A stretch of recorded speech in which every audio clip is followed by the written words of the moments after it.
welcome back to Board Games Daddy.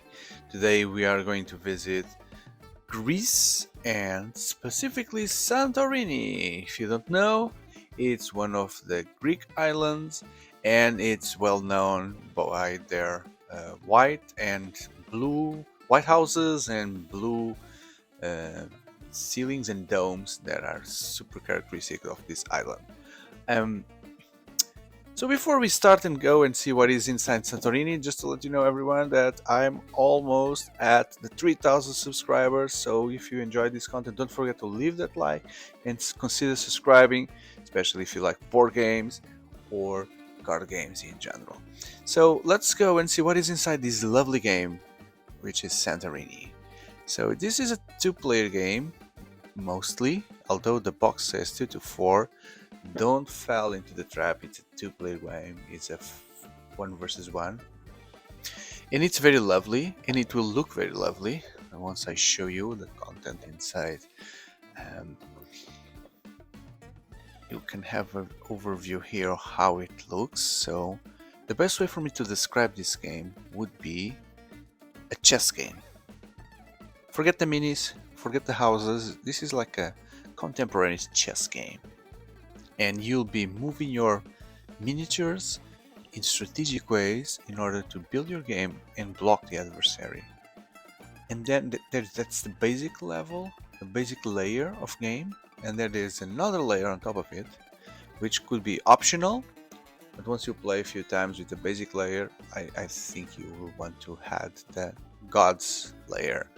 The gods, you pick a god before the game starts, and every god brings a power into the game. You'll have a unique ability that is granted by the god. So that changes the game every time you play. If you get a different god, the game will be played differently. So let's see what is inside Santorini. The manual looks very old-fashioned here because it's a black and white paper, not a glossy paper, but like something that looks like that comes out of your home printer, and is although you see lots of pages here, it's just like 2 pages. The rest is other languages. So you see here you have a how to play. I'll tell you how to play. And then some smaller rules for, where was that? No, it's here for 3 to 4 players. Just this, and then the majority of the manual will be the description of the powers of the 30 gods that you will find inside the box. We'll come back to the gods after. Let's visit those gods in the end of the video. So now let's see the content.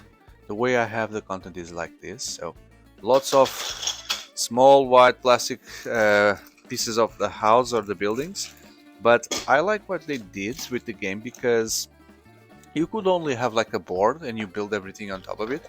But for some reason they decide to bring this brown piece, which is very strange. You don't know exactly what it means, what it looks like, or what's the reason for that. But the moment you assemble the parts of the board, you will understand what we are trying to do here with this, which is, voila! It's a cliff. So if you visit Santorini, and I've visited, Santorini is a small island and the houses are built in the landscape. So it's like, it seems like a big rock, and then the houses are layered upwards the cliff, right? So that's the idea that the idea that you have from Santorini is that there is this rock wall, and then which is the island, right? And then the houses are built on top. So the game itself is played like a higher level, and that's it. And then you have the houses. The houses will have 3 levels, which I'm going to try to show you. So a level 1 would be something like, many bags around me, so something like this. That would be level 1, which could be expanded to a level 2, which also could be expanded to a level 3, which also could end up getting also one of these blue domes, and that's a complete building. So what is the purpose of the game? The purpose of the game is, sorry, I'm working a bit off camera here. You will be playing with two meeples, no, two minis, sorry, a man and a woman in the board. These will be yours against two of the opponent, and at any moment of the game you end up with one of your miniatures on top of a level 3 building, you win the game. Sounds easy, right? But it's not that easy, because what happens is, in your turn, you decide which one of them you want to move, and you can move, if you're here, like you can move in any of these 8 directions. Could be laterally, vertically, and diagonally. And then when you stop, where you stop, you can also build something on an unoccupied square around it. Okay, so if my opponent was here, for example, I could not build there, but I could build here, here, here, here, here. And if, because all are empty, I would need to build a level 1. But if I move here, I could build a level 2 here, okay, or a 3, or I can screw an opponent which was almost getting here. I could screw, and this is the biggest way for you to screw, which is putting a dome there. So then you cannot climb there, because the dome, it's like a complete building. It's considered a complete building. See, a complete building looks like a lighthouse. I think the houses in Santorini are a bit smaller than this, so this is more like a Greek lighthouse almost. But if you put the dome, then this building, the player cannot climb it there. But for you to climb, you cannot climb directly there. So if this was like this, open, you had to first build a level 1. You need to build like a stair, right? Level 1, then you need to have a level 2, and then you need to go la ta ta ta ta ta. You win the game if your opponent allows that. Okay? It still looks very simple, but throughout the game, you'll be moving, you'll be blocking your opponent will be blocking you. So it's very strategic the way you build, how you foresee all the future, all potential future plays, like in chess, in order to build now a level 1, and in 2 moves I will be level 2, and then in 3 moves I'll be able to be on level 3 without your opponent destroying what you're trying to build there by moving around and building on top of you. Okay? Because if you are here, right, and you're planning to move here, but your opponent does like that, you cannot jump from level 1 to level 3. You need to go to level 2. So that's basically the basic gameplay of this game. But then, which can be played just with those rules. But then to spice it up, we have the gods. The gods that will create some power. So I'm just going to look here on the side and read what the gods do, because I don't know them all and I haven't played with them all. But I'm going to give you a few examples here. So for example, this lady is Estia. Don't ask me who she is. I don't recognize Estia. And you know it's number 21, so I can easily go to the manual and tell you that she is the goddess of heart and home. The goddess of heart and home. And her power is something like, your worker may build 1 additional time. The additional build cannot be on a perimeter space. So you can build twice, but it needs to be in the middle, cannot be around. Okay, so that changes completely your strategy, because you can build twice, you need to focus on the center, etc. Then Hera, Hera, we all know Hera here. So she is the goddess of marriage. Oh, marriage. Yeah. So I won't go into all the powers, I'm going to just show you the cards, because it will take a lot to go through all the powers. Eros! Oh, I know Eros. God of love. No, that's Aphrodite. I just saw here on the map. The god of desire. Ooh, he's looking at you with those eyes. Oh, alright. And Dionysus. This is also known as Bacchus, right? On Rome mythology. So this is the 18, which we, yes, the god of wine. god of wine. Then Cronus. Cronus, he is holding a scythe there. Sickle. Not a scythe, sickle, like death.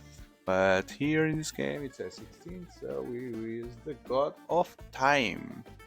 So yeah, why does he need that to rip time? I don't know.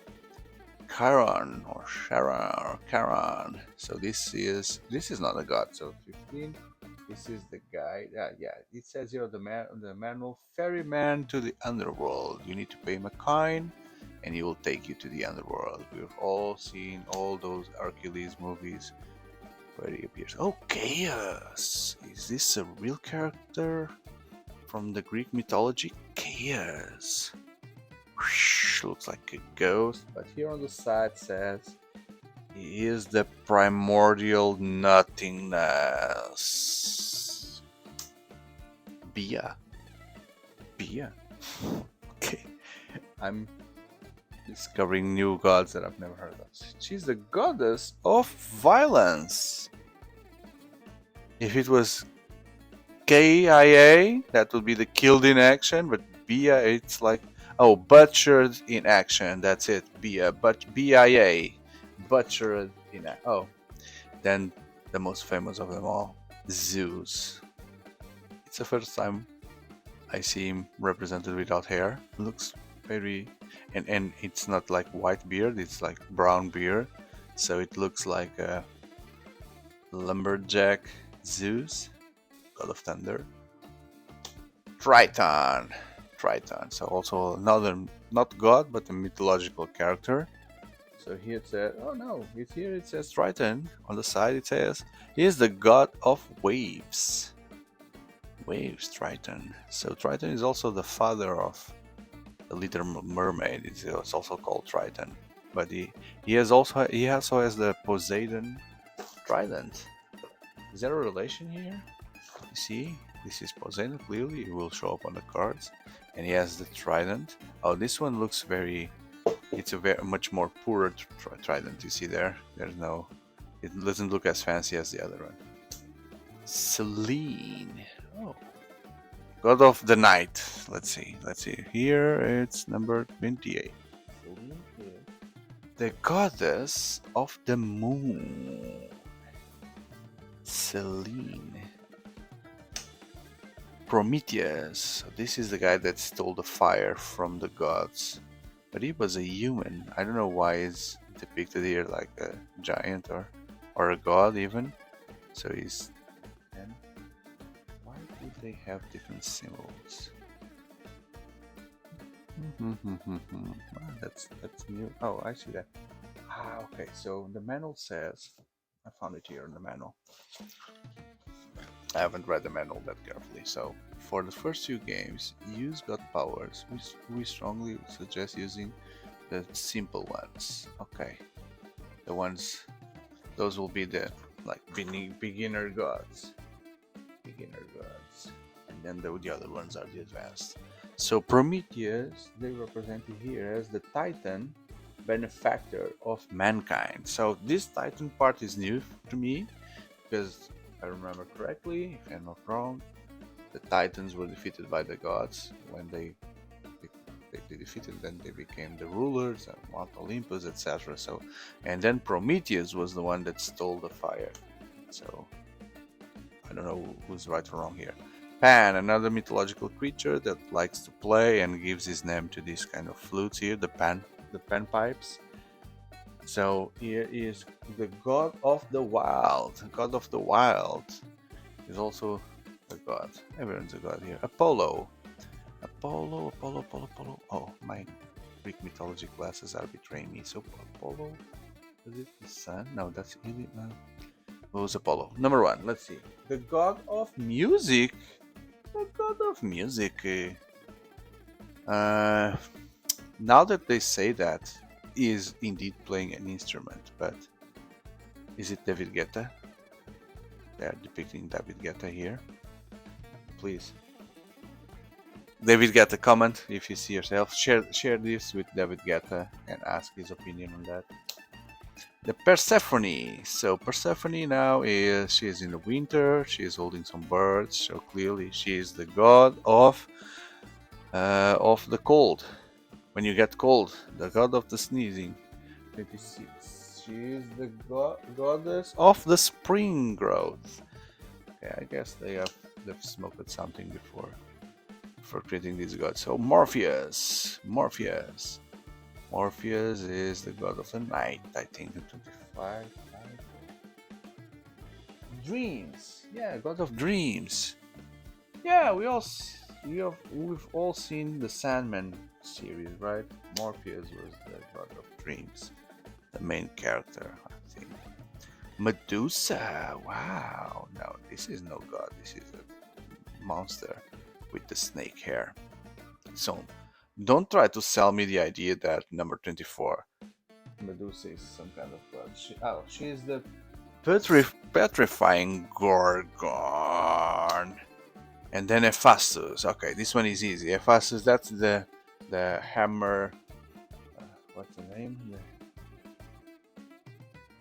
So Tarot is the person that creates swords. I don't the Iron Mason. I don't remember the name in English. Sorry, the guy that hammers iron. Maybe it's here written on the manual. So number 6 is the blacksmith. The blacksmith. But here says the god of the blacksmiths. So he's the blacksmith from hell, the god of the blacksmiths. Yeah. So if you are a blacksmith, or if you work with metal, you need to have an Hephaestus image in your wall, very fast to be blessed. Hermes. So this is the guy that moved very fast. Normally he had the wings on his feet, not on his head. Here it looks like he's looking like Asterix from the comics. So 7 is the god. Hermes is the god of travel. The Minotaur. 8. So he is the bull-headed monster. Indeed, I confirm. Oh, now Aphrodite, goddess of love. Woo. And she's also the other one here in the cover. Aphrodite and Poseidon. Were they related in the story? Did she dive in the waves with Poseidon, or Poseidon was just interested in fish life, being the god of the sea? Yeah, god of the sea. Yeah, god of the sea.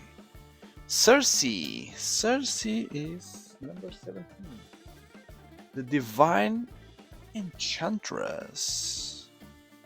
I have no clue what that means. She is like Harry Potter from their time. And why is there a pig there? Was it a human that was transformed into a pig?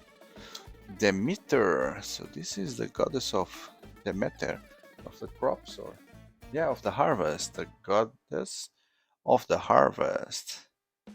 So if you wanted to have a good harvest, you had to pray heavily on Demeter.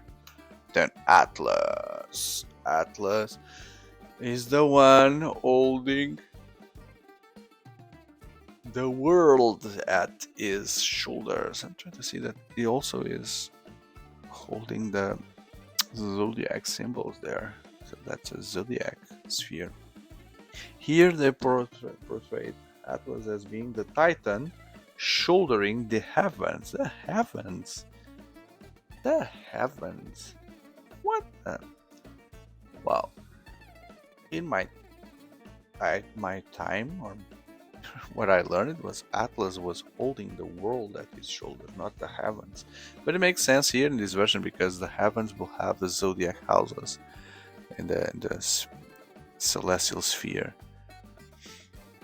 Unless inside the heavens you have the earth in the center. Maybe that's the accurate version says.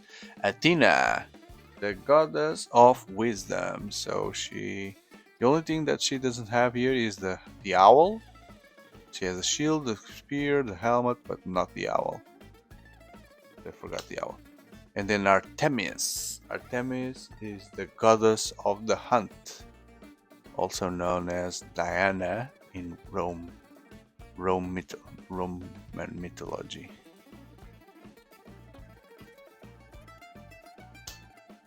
Hypnos.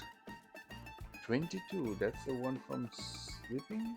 Yeah, the god of sleep. So don't confuse with Morpheus, which is the god of the dreams.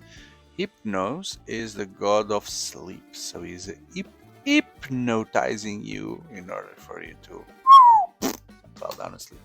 And we had to have the god of war here, Ares. Oh, I'm very bad, and the only one left is Lemurs. Lemurs? What's that? What's happening here? Lemurs, number 23 is the goddess of famine. Makes sense now that we know that, because she looks like starving. Starving, not eating for lots of days. Although she also looks like a zombie or something. Could be the goddess of Walking Dead. And this was it. These were the gods. So this is Santorini. By the time I'm recording this video, I know there's a Kickstarter, or already happened, that brings a new version, improved components. Everything looks more interesting, and it comes also with the book called The Riddle of the Sphinx, where I don't know exactly, I'm not deeply into the details, but I know that they will create like puzzles, scenarios that you need to understand in certain number of moves how you would solve those. Sounds like an interesting thing. I would like to explore. I like that kind of stuff, especially because it's on a board environment and it's a book, so you can flip the pages, and then both pages will be a scenario. You flip, there's another scenario. You put the houses representing the setup of every scenario. So it sounds very interesting. And there are also lots of promo packs for gods, which I'll try to find out and acquire, that will bring more gods and more gods. So this is a game that has lots of you can play it quite often with variations. You can repeat it very well, and it will feel like a different game based on god power. So I truly recommend this game. You can find it very easily. I found it very easily as well, very cheap, and I hope you have enjoyed and that this has helped your purchasing decisions. So don't forget to leave that like, consider subscribing. I have very interesting content in the channel for board games, but I want to bring more and more stuff, even more interesting. So your help in leaving that like and consider subscribing would be really interesting. Thank you very much, and I hope to see you in the next video. Bye.